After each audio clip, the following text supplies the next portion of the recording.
When a customer agrees to make a purchase for which payment will be made at a later point in time, you enter the sale into an invoice.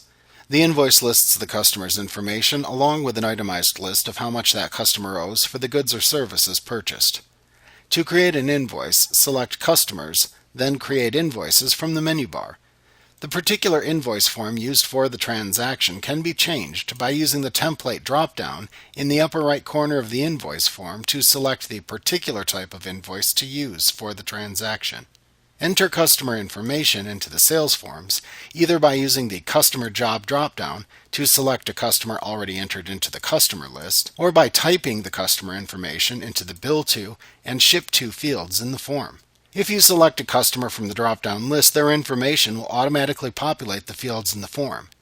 You will need to specify additional information if manually entering customer data, such as selecting the desired sales terms from the Terms drop-down and specifying a sales tax code and sales tax rate to apply from the Customer Tax Code and Tax drop-downs at the bottom of the form, for example.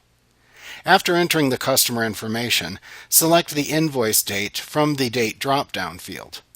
The invoice number field will automatically increment itself up to the next available invoice number.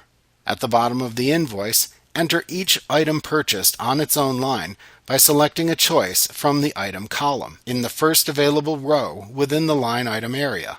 The items that are shown in the drop-down list that appears are contained within the item list. In QuickBooks, line items are used for goods and services, as well as discounts, subtotals, and sales tax lines, among others.